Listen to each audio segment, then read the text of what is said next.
Tercera generación, 1767-1787.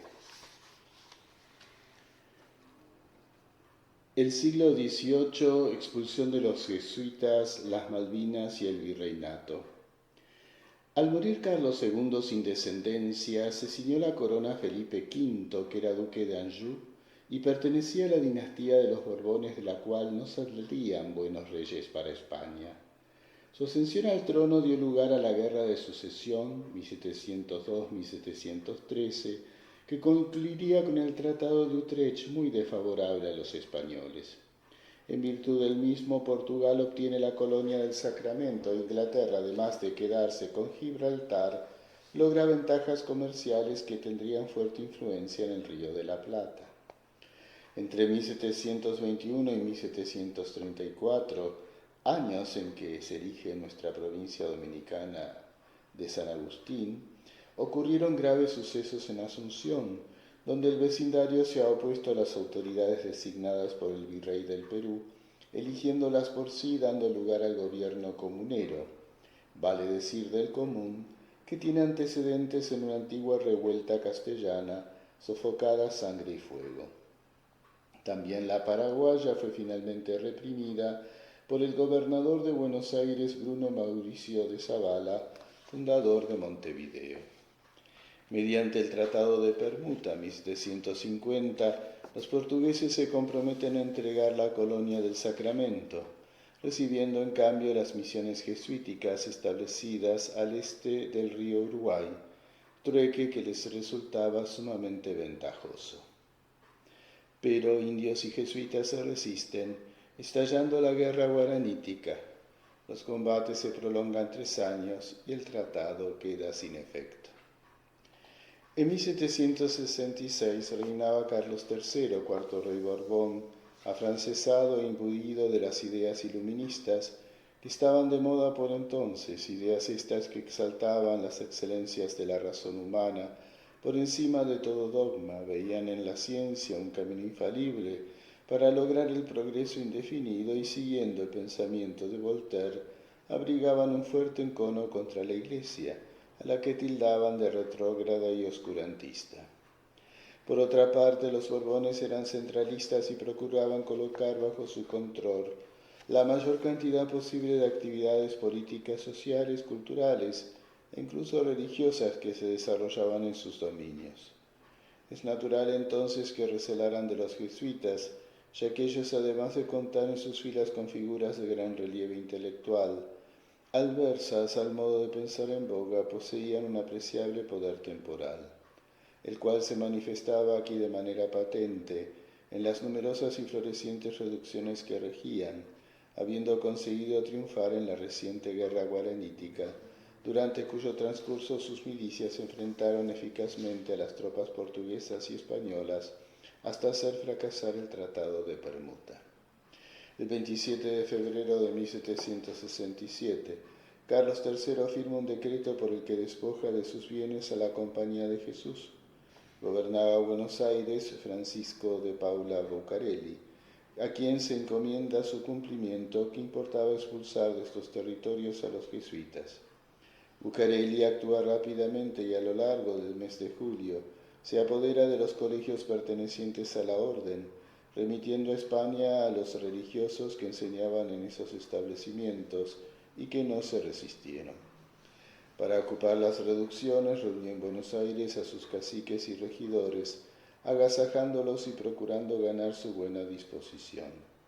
Tampoco resistieron en esta oportunidad los jesuitas, y el cuidado de aquellas notables obras suyas fue confiado a otras órdenes religiosas, entre ellas nuestra orden dominicana, que fracasaron en la empresa.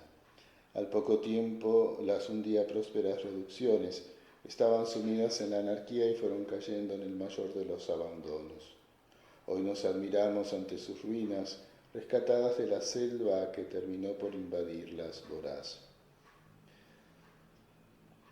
En algún momento de esta narración podemos recordar que el holandés Evaldo de Weert dio su nombre a unas islas que llamó Sebaldinas, limitándose a avistarlas sin desembarcar en ellas. Fue el 31 de enero de 1764 cuando el francés Antonio de Bougainville tomó posesión de tales islas a nombre de Luis XV y, siendo natural del puerto de Saint-Malo, las bautizó Malouines. Fundó allí asimismo la ciudad de Port-Louis. Enterada España del asunto, elevó una formal protesta que Francia admitió, procediendo a restituir el archipiélago. En 1767 viajó hasta él una flota en que viajaban Bougainville y Felipe Ruiz Puente, nombrado gobernador de las islas por Bucareli.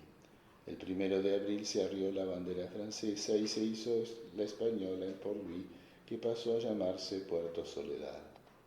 A todo esto, entre la toma de posesión realizada por Bougainville en 1764 y la devolución concretada en 1767, ocurrió un hecho inesperado. El inglés John Byron llegó al lugar y, suponiéndolo abandonado, fundó Port Edmond. Tal fundación fue realizada en el islote de la Trinidad, al norte de la Gran Malvina, sin tener conocimiento de la existencia de Port-Louis, con el que los ingleses toparon más tarde. Al saber de la presencia inglesa, España vuelve a protestar, pero Gran Bretaña pone condiciones para concluir con la usurpación, de modo que se imparten órdenes a Bucareli y éste envía al sur una escuadrilla al mando del capitán Juan Ignacio de Madariaga, que expulsa a los intrusos luego de un breve enfrentamiento. La expedición hiere el honor inglés, exigiendo al rey Jorge III una reparación a Carlos III, y se arriba a una solución típicamente diplomática, que España devuelva simbólicamente Port Edmond a Inglaterra, con la condición de que ésta se retire luego de allí por su propia voluntad. Así se hace, y aunque a regañadientes, los súbditos británicos cumplen su parte y abandonan las Malvinas, el 20 de mayo de 1774. A partir de ese momento, España señorea sin discusión sobre el archipiélago, sucediéndose 11 gobernadores insulares hasta la formación de nuestra primera junta en mayo de 1810. Administrativamente, las Malvinas dependían de Buenos Aires. También los frailes participaron de esta avanzada de España sobre la Patagonia en la misión que realizaron en la Tierra del Fuego. Hacia el siglo XVII ya había hecho su aparición en las llanuras del Río de la Plata y en las que se extendían al sur de Brasil un personaje característico, el gaucho que en portugués llamaron Gauderio.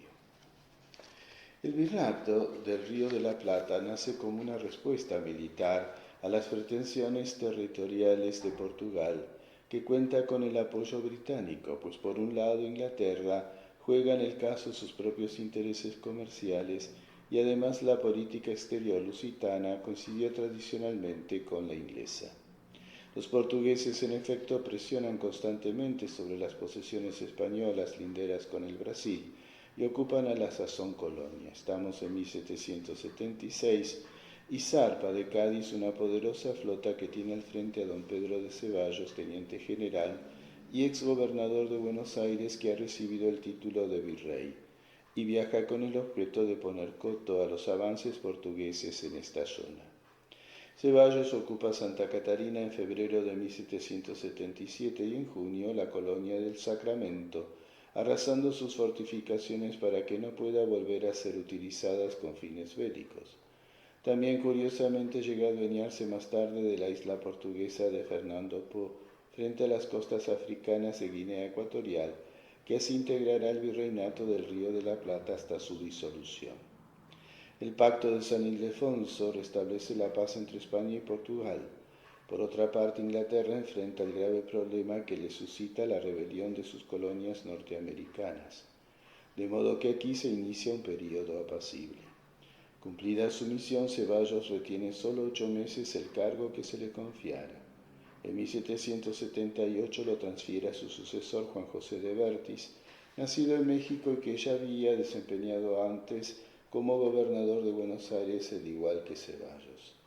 Durante la gestión de Bertis fue dictada la Real Ordenanza de Intendentes, en virtud de la cual se crea esa nueva dignidad y se divide el virreinato del Río de la Plata en 8 intendencias, a saber, de Buenos Aires, Paraguay, Córdoba del Tucumán, Salta del Tucumán, Charcas, Potosí, Cochabamba y Puno. Como puede apreciarse, el virreinato comprendía Paraguay y el Alto Perú, amén de la banda oriental, existiendo buenas razones para sostener la conveniencia de que estén todos ellos incluidos en una gran unidad geopolítica. Desde 1783 Buenos Aires contó con su propia audiencia, dejando de depender judicialmente de la de Charcas, según lo solicitara Ceballos a poco de iniciar su gestión. Bertis fue un excelente gobernante, inauguró el alumbrado de calles y plazas, conociéndose luego por eso como el virrey de las luces.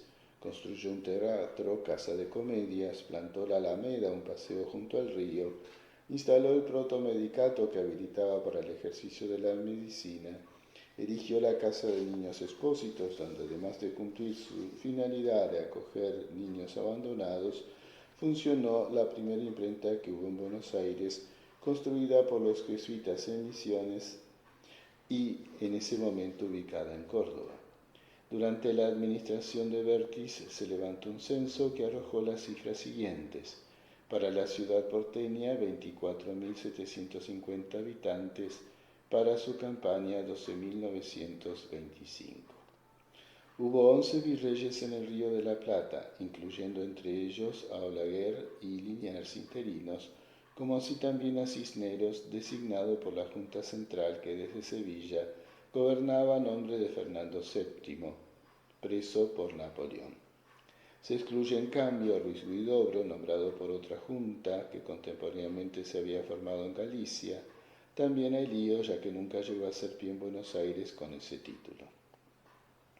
Los virreyes fueron estos: Pedro de Ceballos, Juan José de Bertis, Nicolás Cristóbal del Campo, Marqués de Loreto, Nicolás Antonio de Arredondo, Pedro Melo de Portugal, Antonio Olaguer y Feliú, Gabriel de Avilés, Marqués de Avilés, Joaquín del Pino, Rafael Sobremonte, Marqués de Sobremonte, Santiago de Liniers, luego Conde de Buenos Aires, y Baltasar Hidalgo de Cisneros.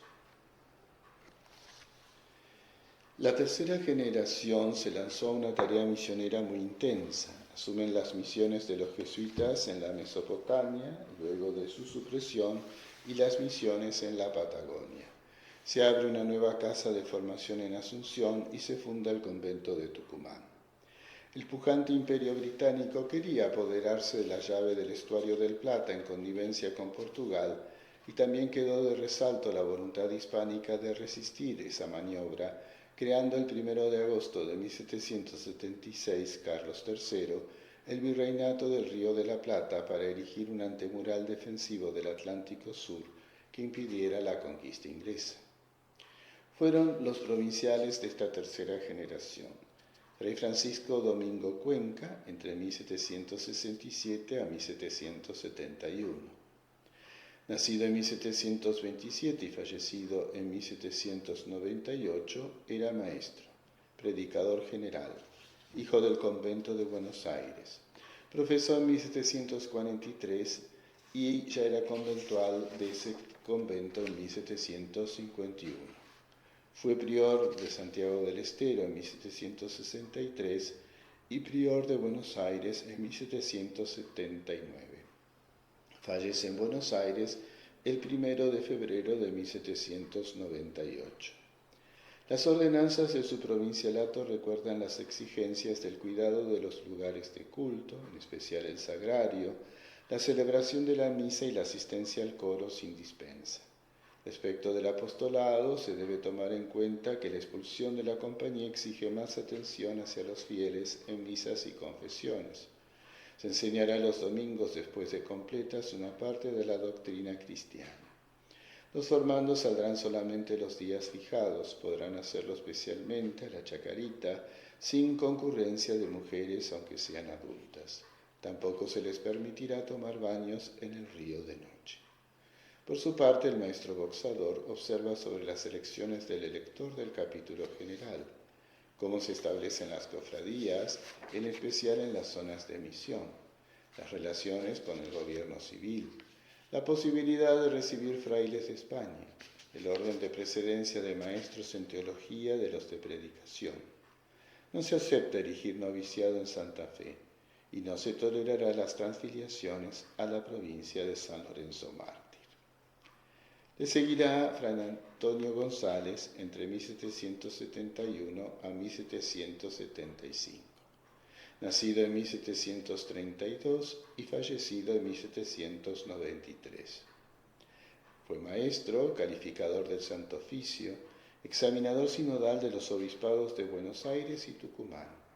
Nace en 1732, hijo del convento de Buenos Aires, y ya figura como profeso acólito en 1747. En 1759 es lector en artes en Buenos Aires. Enseñó allí filosofía desde 1758 a 1761 y teología desde 1762 a 1763 y desde 1765 hasta 1767. En 1763 es lector y maestro de novicios en Córdoba. En la Universidad de Córdoba enseñó desde 1762 a 1765. En 1767 es lector en teología, segundo regente y catedrático de vísperas en Buenos Aires. Fue provincial entre 1771 y 1773. En 1774 establece un noviciado en Asunción y en 1775 un estudio.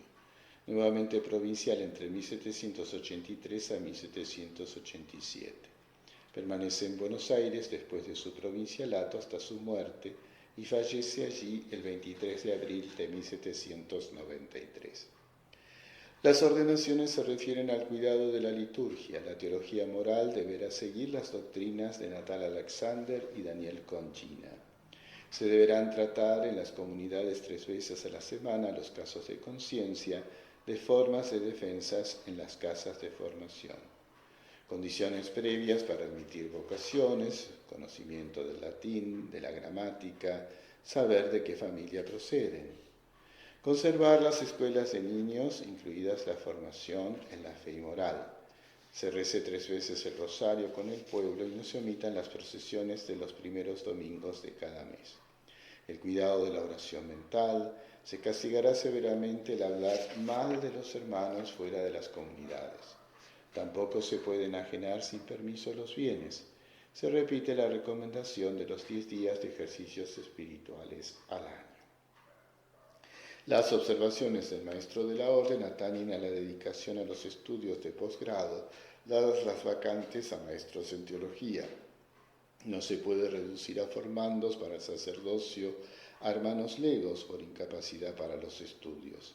Se deberá dedicarlos a otros oficios. Para ello es importante desde un principio la selección de los postulantes que reúnan las condiciones básicas para poder ingresar a la orden. Los subsidios reales para las misiones deberán dedicarse exclusivamente a ellas. Terminan insistiendo en los estudios, en especial de la Suma de Santo Tomás, cuyas enseñanzas, según dice los textos de las actas, trataremos de restituir en las escuelas.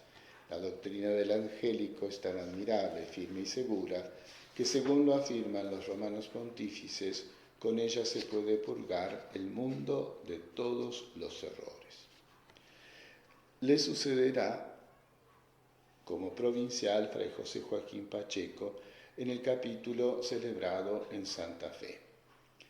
Fray José Joaquín Pacheco había nacido en el año 1739 en la Colonia. Poco supo el mundo de su vida y sus trabajos. Lo había renunciado en absoluto al entrar en la orden y ratificando esa resolución definitiva, marcó su existencia con toda la semblanza de un monje antiguo. Los más grandes acontecimientos coloniales que pasaron en el medio siglo y más de su vida religiosa no lograron llevar su ruido y sus afanes hasta el silencio de su celda. Él nunca salió de ella sino por 2 motivos, o para hacer el bien mientras vivió, o para enterrarse en la Recoleta cuando acabó sus días. Recorrió empero gran parte del nuevo virreinato de Buenos Aires y Paraguay. Forzoso le fue dado sus méritos escalar todos los puestos eminentes que la orden señala a sus grandes hijos, y como tal hubo de recorrerla íntegra y varias veces a la provincia de San Agustín, que en su época fue más extensa etnográfica y geográficamente, pues comprendía los conventos de Buenos Aires, Paraguay, Corrientes, los 3 de Cuyo, Córdoba, Santa Fe, La Rioja, Santiago del Estero y Tucumán. y en todas partes dejó fuertemente señaladas las huellas de un santo y sabio religioso. Quedan en todos los archivos conventuales sus autos de visita, muchas veces escritos con su propia letra amable y clara como su vida. Nada escapa a la observación inteligente de su espíritu siempre práctico. Todo lo prevé, todo lo arregla, lo corrige, lo dispone, como un padre que se sienta a escribir su testamento y abarca en una mirada todo lo pasado y todo lo porvenir. Muchas cosas vieron sus ojos en la vida religiosa del Plata antes de cerrarse para siempre. Alcanzó a conocer a los primeros fundadores y padres de la provincia, entre ellos al centenario padre Domingo Pizarro, especie de patriarca bíblico, que vio los hijos de sus hijos, e inoculó en el último, Pacheco precisamente, ese temperamento perpetuamente sereno, amable y ágil de que hizo gala toda su vida. Presenció la expulsión de los jesuitas de los dominios hispánicos de América, suceso que hizo meditar hondamente a los espíritus religiosos de la época, y fue de los primeros que se ofrecieron a llenar valientemente los claros dejados por aquellos en las misiones, en las doctrinas y en las escuelas. Y por cierto que si en su mano hubiera estado el gobierno de la Iglesia y de la Orden Dominicana en estas regiones, muy otra cosa hubiesen sido los resultados del reemplazo. Pero él ocupaba entonces un rango secundario, como que recién empezaba su carrera de catedrático.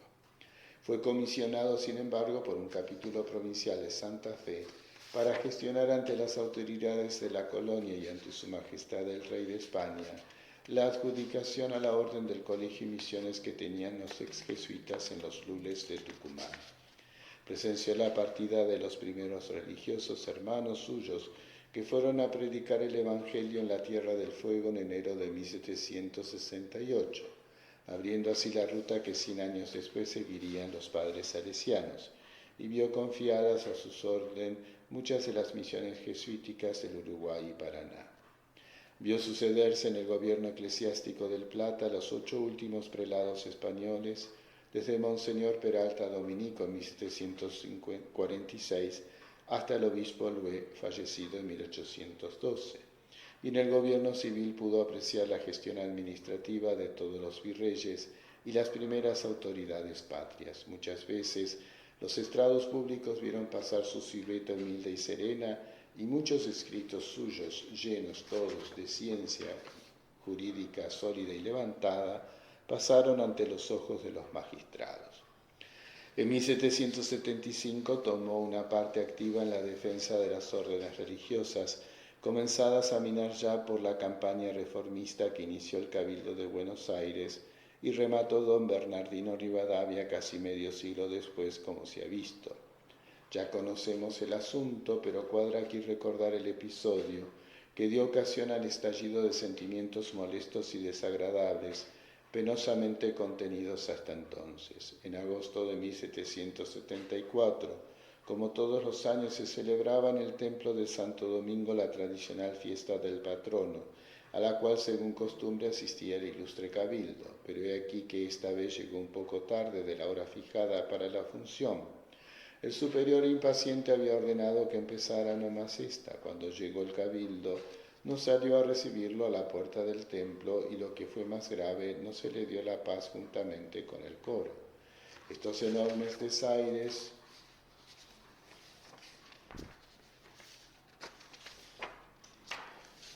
ocasionaron una gran crisis en la relación con el cabildo siguiente. Él se dedicó entonces a defender ante las autoridades la vida religiosa. A fines de 1807, recién baja a la capital con motivo del capítulo provincial de dicho año en el que fue electo primer definidor. Pudo pues apreciar de cerca las impresiones recientemente dejadas por la aventura inglesa y la bravura del pueblo, y tuvo que lamentar con todos los capitulares los claros abiertos en sus filas por el hierro británico, como rezan las actas de ese capítulo.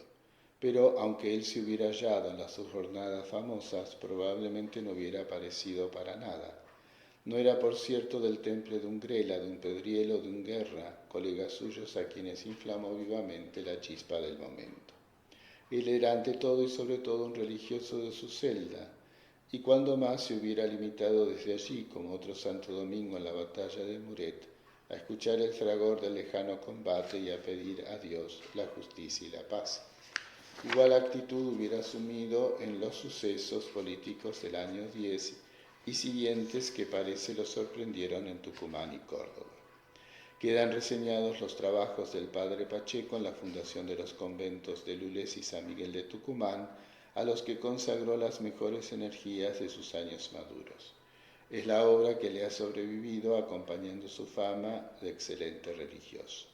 Tuvo la suerte de poder formar buenos discípulos que la continuaron hasta muchos años después de su desaparición, como el padre Andrés Rodríguez y otros, pero un día se sintió achacoso y un tanto decepcionado y renunció su cargo de prior vitalicio recogiéndose al convento de Buenos Aires, donde pasó la última década de su vida. Desde el retiro de su celda presenció el resurgimiento de esta patria de los argentinos, sus adelantos, sus triunfos, sus memorables asambleas de los años 13 y 16, la creación que debió parecerle anómala y cismática de la Comisaría General de Regulares, el juicio y destierro seguido a los obispos Lué, de Orellana y del Pino, el año 20, la muerte de su gran amigo el general Belgrano, y por fin vio que alcanzaba sus últimos pasos como una sombra siniestra la reforma de Rivadavia. Bajo ella murió, pero murió en su ley como había vivido, cumpliendo su deber. Severamente inhibida la inhumación de cadáveres en los templos, Rivadavia se opuso a hacer excepciones con nadie, y así el venerable padre Pacheco fue sepultado en la Recoleta como cualquier vecino.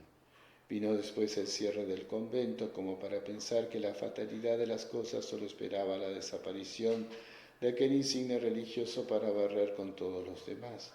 Así fue y por cierto que sus cenizas no estarían ahora donde están si un hijo espiritual suyo, el padre Domingo Inchaurregui, no las hubiese trasladado de la Recoleta al convento en 1835 y hubiese tenido la prolijidad de encerrar en el cajón que las contenía un frasco de cristal lacrado con esta inscripción: estos son los restos del fundador del convento de Tucumán, el muy reverendo padre maestro Fray José Joaquín Pacheco, muerto en abril de 1823. Todos estos restos se trasladaron al convento de Tucumán el 14 de junio de 1919 y fueron depositados en la urna de mármol que se ve a la izquierda en el fondo de la nave del Santísimo Sacramento, y juntamente con ellos se puso otro frasco lacrado con un acta alusiva.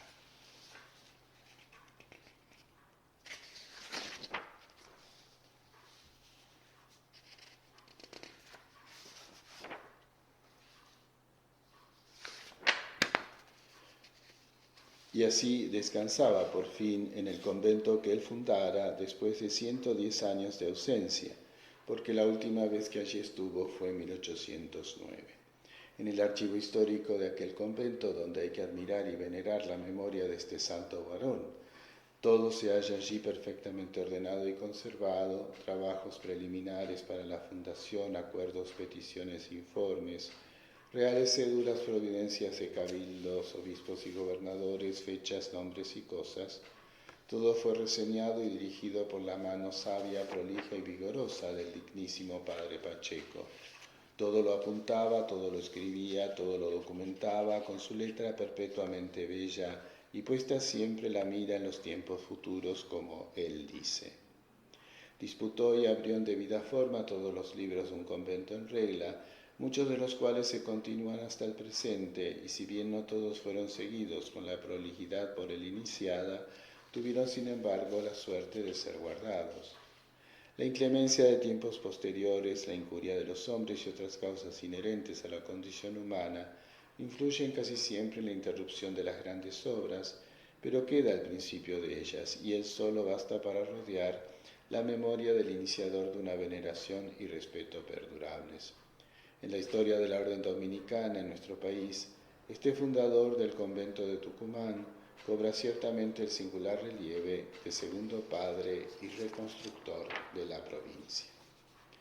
Las ordenanzas del capítulo señalan en primer lugar la necesidad de perfeccionamiento de los estudios, por lo que se deberá cuidar las condiciones de formación especialmente de la lengua latina de los postulantes.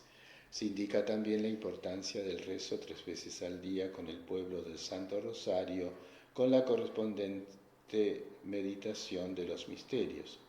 Deberán haber en cada convento cárceles para los frailes desobedientes. Se deberá evangelizar a los esclavos con la enseñanza de la buena doctrina y moral, como también impartirles los sacramentos.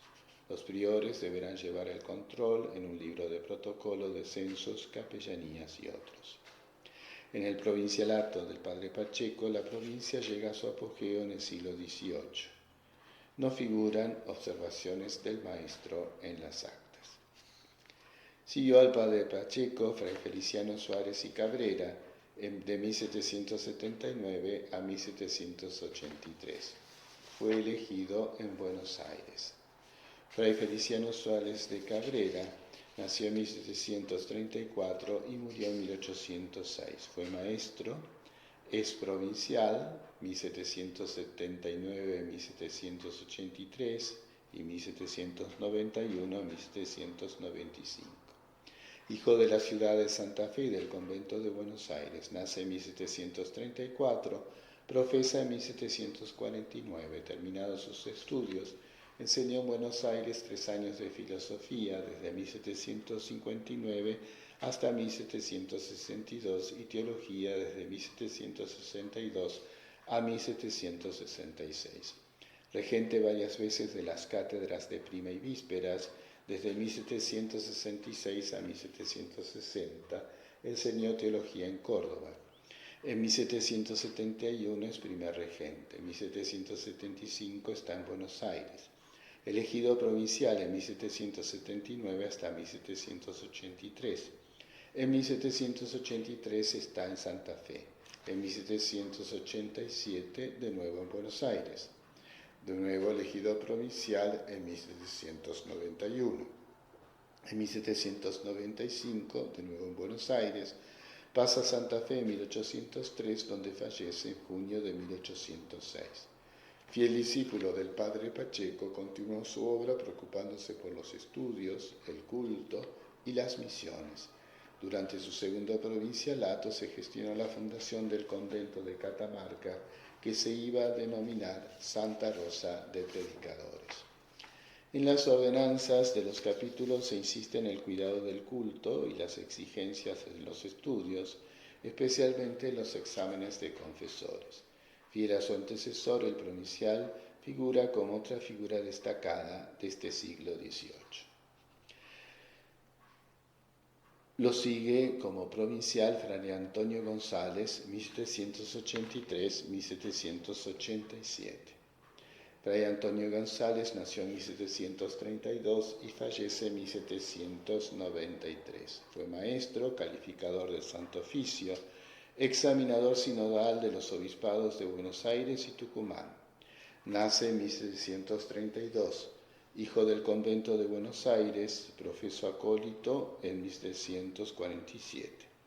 En 1759 es lector en artes en Buenos Aires. Enseñó allí filosofía desde 1758 a 1761 y teología desde 1762 a 1763 y desde 1765 hasta 1767. En 1763 es lector y maestro de novicios en Córdoba. En la Universidad de Córdoba enseñó desde 1762 a 1765. En 1767 es lector en teología, segundo regente y catedrático de vísperas en Buenos Aires. Provincial de 1771 a 1773. En 1774 establece un noviciado en Asunción y en 1775 una casa de estudios. Nuevamente provincial entre 1783 a 1787, permanece en Buenos Aires después de su provincialato hasta su muerte que ocurrirá el 23 de abril de 1793. Las ordenanzas del provincial en su segundo mandato insisten en el cuidado del culto, la economía y los estudios. Terminado el gobierno del padre Boxadors, lo sucede el toledano fray Baltasar de Quiñones. Le tocará ver el derrumbe de la orden en Francia por la Revolución Francesa, por la que se ocupará especialmente de las provincias hispanas. Hará sus observaciones al respecto de situaciones particulares de algunos hermanos, especialmente las postulaciones a cargos que deberán cumplir con las exigencias establecidas tanto en la enseñanza como en la predicación. Los donados no pueden permanecer como tales por más de 2 años. Se anuncian las nuevas beatificaciones. Defiende la primacía de la misión de Lules sobre la nueva fundación de Tucumán y manifiesta su admiración por el padre Pacheco, fundador del convento de Tucumán. Por último, se señala que en las iglesias el altar mayor será dedicado siempre a la Virgen del Rosario.